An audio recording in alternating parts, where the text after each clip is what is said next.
আসসালামু আলাইকুম প্রিয় শিক্ষার্থীবৃন্দ। বাংলাদেশে এই প্রথম সম্পূর্ণ ডিজিটাল বই ইজি কেমিস্ট্রির পক্ষ থেকে তোমাদের সবাইকে সুস্বাগতম। আশা করি তোমরা জেনেই গেছো যে বইটিকে কেন আমরা ডিজিটাল বই বলতেছি। এর কারণ হচ্ছে আমাদের ইজি সিরিজের সকল বইয়ে সকল পেজে তুমি পেয়ে যাচ্ছ কিউআর কোড। এই কিউআর কোড স্ক্যানের মাধ্যমে তুমি ইজিলি আমাদের ভিডিওতে সরাসরি চলে আসতে পারবে এবং সেই সঙ্গে তোমার যে কোনো সমস্যা তুমি সমাধান করে নিতে পারবে। তার মানে দেখো, বইয়ের সঙ্গে শিক্ষক একদম ফ্রি। সো এরকম একটি বই তোমার কাছে থাকা অবশ্যই আবশ্যক। তাই দেরি না করে দ্রুত তুমি তোমার নিকটস্থ লাইব্রেরি অথবা টেকনিক ইজি এডুকেশনের পেজ থেকে সরাসরি অনলাইন অর্ডারের মাধ্যমে বইটিকে সংগ্রহ করতে পারো। আশা করি বুঝতে পেরেছি। চলো আমরা মূলত আজকে একটা সৃজনশীল সলভ করব। তো দেখো, সৃজনশীল আজকে মূলত আমরা দেখব ঢাকা বোর্ড 2022। দেখো, আমরা 22-এর একটা প্রশ্ন সলভ করব। মূলত ঢাকা বোর্ড 2022 প্রশ্নটা আমরা আগে বুঝি। হ্যাঁ, প্রশ্নটা বোঝার পরে আমরা মূলত আসলে পরে সলভ করব। দেখো, এ, বি এবং সি যথাক্রমে কি কি দেখো। এ হচ্ছে অ্যালকেন, যার আণবিক ভর দেওয়া আছে দেখো 44। অ্যালকিন, বি হচ্ছে অ্যালকিন, যার আণবিক ভর 28 এবং সি হচ্ছে অ্যালকাইন, যার আণবিক ভর 26। তিনটা যৌগ আমাদের দেওয়া আছে, তিনটা শ্রেণী তিনটা যৌগ দেওয়া আছে। এখান থেকে আমাদেরকে কি কি বের করতে বলছে আমরা পরে দেখব। ঠিক আছে, আগে চলো আমরা ক নাম্বার প্রশ্ন একটু সলভ করার চেষ্টা করি। ক নাম্বার প্রশ্ন বলা হয়েছে রেকটিফাইড স্পিরিট কাকে বলে। তাহলে মাথায় রাখবো আমরা যে ইথানল CH3CH2OH, ইথানলের 96% জলীয় দ্রবণকে আমরা মূলত কি বলে থাকি বলতো? রেকটিফাইড স্পিরিট বলে থাকি। তাহলে রেকটিফাইড স্পিরিট কোনটি?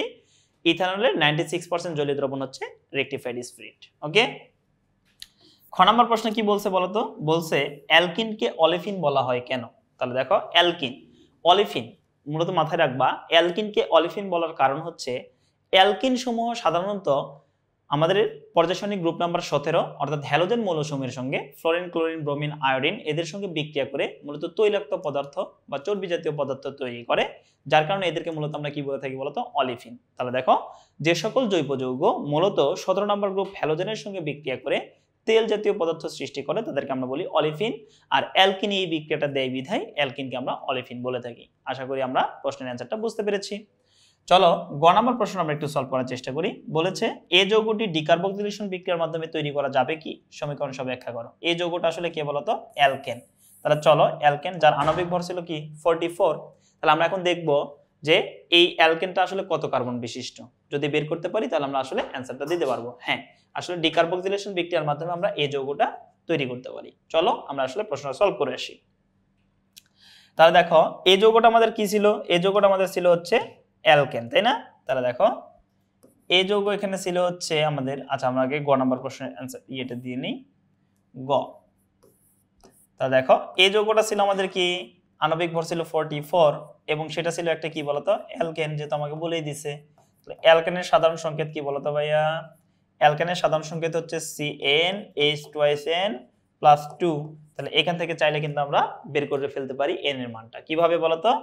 n এর মানটা বের করার জন্য আমাকে যে কাজটা করতে হবে, কার্বনের আণবিক ভর কত? 12 ইনটু তার নিচে আছে n, তাই n প্লাস হাইড্রোজেনের আণবিক ভর কত? 1 ইনটু 2। হ্যাঁ, 1 ইনটু n, ঠিক আছে, সরি 2 ইনটু n, আসলে 1 ইনটু না, কারণ 2 আছে H2n, তাই না? তাহলে দেখো 2 ইনটু n প্লাস হচ্ছে কি বলতো? 2। তাহলে দেখো, যেহেতু আমাদের আণবিক ভর কত বলতো? হাইড্রোজেনের আণবিক ভর 1, তাহলে এখানে আমরা কত বসাই দিব বলতো? 1। কত বসাই দিব?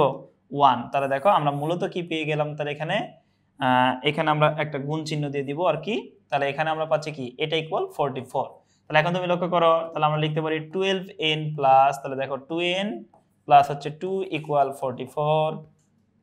তাহলে সেখান থেকে আমরা কি লিখতে পারি বলতো? 14n ইকুয়াল 42, কারণ এই পাশে প্লাস ছিল, ওই পাশে গেলে মাইনাস। ওকে, তাহলে n ইকুয়াল আমরা লিখতে পারি 3 × 14 = 42, তার মানে হচ্ছে n ইকুয়াল 3। তার মানে আমরা বুঝতেই পারতেছি এই যে এই যৌগটা আমাদের কি ছিল বলতো? 3 কার্বন বিশিষ্ট একটি অ্যালকেন, যার নাম হচ্ছে কি বলতো? Cn, নাম বলতো C3H কি বলতো? 10 H8, তাই না? তারপর এটার নাম হচ্ছে প্রোপেন। নাম কি বলতো? প্রোপেন। তাহলে এখন আমাকে বলা হয়েছে যে এই যৌগটা কি আমাদের ডিকার্বক্সিলেশন বিক্রিয়ার মাধ্যমে তৈরি করা যায় কিনা। হ্যাঁ, অ্যান্সার হচ্ছে ডিকার্বক্সিলেশন বিক্রিয়ার মাধ্যমে তৈরি করা যায়।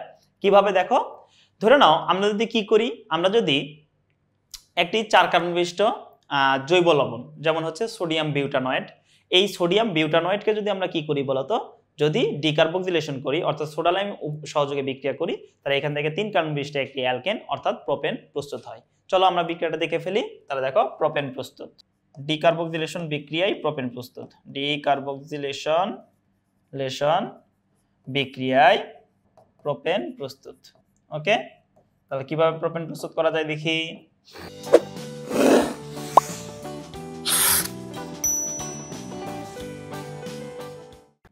দেখো, ধরে নাও তুমি একটা সোডিয়াম বিউটানয়েড নিলা, অর্থাৎ 4 কার্বন বিশিষ্ট আর কি, CH3 CH2 COO Na। তাহলে দেখো এটা হচ্ছে আমাদের সোডিয়াম বিউটানয়েড, নাম কি বলতো? সোডিয়াম বিউটানয়েড। এই সোডিয়াম বিউটানয়েডকে আমরা কি করব? সোডা লাইম সহযোগে বিক্রিয়া করব। সোডা লাইম কোনটা? সোডিয়াম হাইড্রোক্সাইডের সঙ্গে যদি আমরা কি করি? ক্যালসিয়াম অক্সাইড দেই, তাহলে এটা হচ্ছে আমাদের সোডা লাইম। তাহলে এর উপস্থিতিতে বিক্রিয়া করলে কি হবে? দেখো এই যে অংশটা আমাদের প্রথম অংশ, এটার সঙ্গে আমাদের যুক্ত হবে কি বলতো? এই যে হাইড্রোজেনটা। তাহলে দেখো এটাকে যদি আমরা এই কার্বনের সঙ্গে যুক্ত করি, তাহলে দেখো আমরা কি পেয়ে যাবো এখান থেকে? CH3 bond CH2 bond CH3, যার নাম হচ্ছে কি বলতো? প্রোপেন। এই যৌগটার নাম হচ্ছে আমাদের প্রোপেন। প্লাস তার সঙ্গে আমাদের কি উৎপন্ন হবে? Na2CO3। তাহলে দেখো Na2CO3, তার মানে দেখো আমরা ডিকার্বক্সিলেশন বিক্রিয়ার মাধ্যমে কিন্তু প্রোপেন প্রস্তুত করতে পারলাম। তাহলে আমরা লিখে দেব হ্যাঁ, ডিকার্বক্সিলেশন বিক্রিয়ার মাধ্যমে এই যৌগটি প্রস্তুত করা সম্ভব। আশা করি ঘ নম্বর প্রশ্ন আমরা খুব ইজিলি বুঝতে পেরেছি। চলো আমরা এখন ঘ নম্বর প্রশ্নটা একটু সলভ করার চেষ্টা করি। ঘ নম্বর প্রশ্নটা কি বলছে দেখি। ঘ নম্বর প্রশ্নে বলা আছে যে পানি যোগে, হ্যাঁ পানি যোগে বি ও সি যৌগ হতে ভিন্ন ভিন্ন উৎপাদ পাওয়া যায়। তাহলে চলো আগে আমাদের বি এবং সি যৌগটা খুঁজে বের করতে হবে। বি হচ্ছে একটা অ্যালকিন, সি হচ্ছে একটা অ্যালকাইন, তার মানে 28 এবং 26। চলো আমরা একটু নোটে যাই। তাহলে দেখো ঘ নম্বর প্রশ্নটা কি দেখো তো। বি যৌগ একটি অ্যালকিন, যার আণবিক ভর কত দেওয়া আছে বলতো? 28। এটা একটা অ্যালকিন, তাহলে অ্যালকিনের সাধারণ সংকেত কি বলতো? CnH2n। আর একটা বলা আছে কি বলতো? সি যৌগ, যেটা একটা অ্যালকাইন, তাই না? সি যৌগ বলা আছে Cn, আচ্ছা সি যৌগ কত বলা আছে বলতো? 26, তাই না? তাহলে 26, যেখানে এর সাধারণ সংকেতটা কি বলতো? CnH2n মাইনাস হচ্ছে 2, কারণ এটা একটা অ্যালকাইন আমাদেরকে বলেই দিছে। তাহলে দেখো এর সাধারণ সংকেত থেকে আমরা কিন্তু এর আণবিক n এর মানটা বের করতে পারি। যেমন কার্বনের আণবিক ভর কত? 12 ইনটু n নিচে কি ছিল? n, প্লাস হাইড্রোজেন আণবিক ভর কত? 1 ইনটু 2n ইকুয়াল কত বলতো? এই যে 28। তার মানে আমরা কি বুঝতে পারি? 12n প্লাস হচ্ছে 2n ইকুয়াল হচ্ছে 28, তাহলে 14n, তাহলে n ইকুয়াল আমরা কি পাচ্ছি বলতো? 2। তার মানে দেখো এটা কিন্তু 2 কার্বন বিশিষ্ট একটা অ্যালকিন, অর্থাৎ ইথিন। তাহলে দেখো এটা কিন্তু কি ছিল? বি যৌগটা ছিল আমাদের হচ্ছে 2 কার্বন বিশিষ্ট একটা অ্যালকিন, যার নাম হচ্ছে ইথিন। ইথিনের সাধারণ কি বলতো? ইথিনের আণবিক সংকেত বা হচ্ছে সংকেতটা হচ্ছে CH2 double bond CH2। Same ভাবে আমরা কি করব বলতো? সি যৌগটা বের করব। তাহলে দেখো কার্বনের আণবিক ভর কত এখানে? 12 ইনটু তার সঙ্গে কি ছিল? n, প্লাস হচ্ছে দেখো হাইড্রোজেনের আণবিক ভর 1 ইনটু কি ছিল বলতো? 2n মাইনাস কি বলতো? মাইনাস হচ্ছে 2 ইকুয়াল কত বলতো? 26। তাহলে এখন আসো, তাহলে আমরা কি লিখতে পারি? 12n প্লাস হচ্ছে 2n মাইনাস হচ্ছে 2 ইকুয়াল 26। তার মানে দেখো 14n ইকুয়াল হচ্ছে কত বলতো?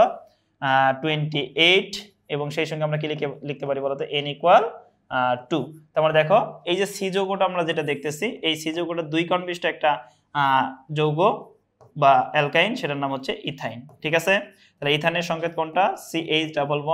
Triple bond CH। তা দেখো আমরা কিন্তু কি দেখো আমরা কিন্তু বি যৌগ এবং সি যৌগটা পেয়ে গেছি। এখন আমাদের কাজ কি বলছে? বি যৌগ এবং সি যৌগের সঙ্গে যদি পানি সংযোজন ঘটায়, তাহলে সেক্ষেত্রে ভিন্ন ভিন্ন যৌগ উৎপাদন হয়, সেটা দেখাও। তাহলে চলো আমরা এটা একটু দেখাই ফেলি।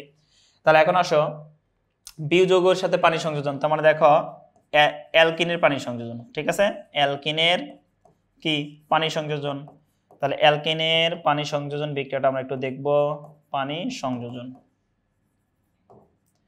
অ্যালকিনের পানি সংযোজন কোনটা দেখো তো।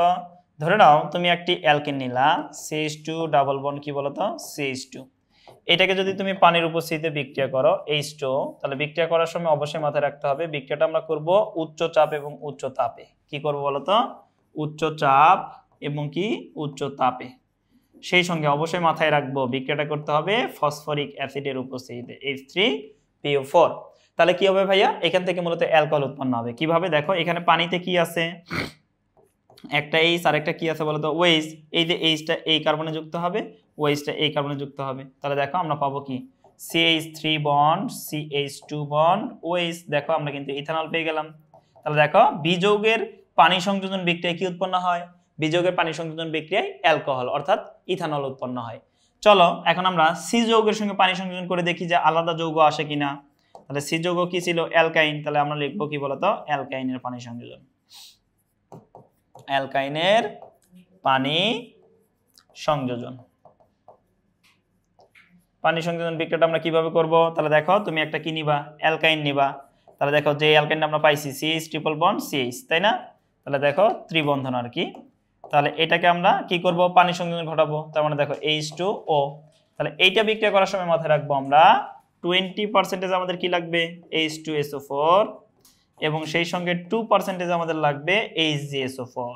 ওকে, সেই সঙ্গে দেখো 80 ডিগ্রি সেলসিয়াস তাপমাত্রায় যদি আমরা বিক্রিয়াটা সম্পন্ন করি তাহলে দেখো এই যে হাইড্রোজেনটা আছে এই কারণে যুক্ত হবে, এই যে ওটা আছে জাস্ট এখানে যুক্ত হবে।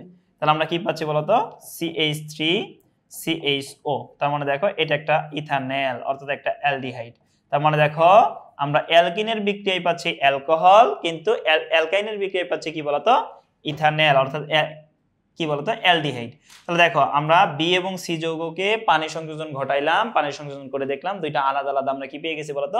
যৌগ পেয়ে গেছি। তার মানে আমরা বুঝতেই পারতেছি হ্যাঁ বি এবং সি যৌগের সঙ্গে পানি সংযোগ ঘটালে দুইটি আলাদা বা ভিন্ন ভিন্ন যৌগ পাওয়া যায়। আশা করি আমরা প্রশ্নটা খুব ইজিলি বুঝতে পেরেছি।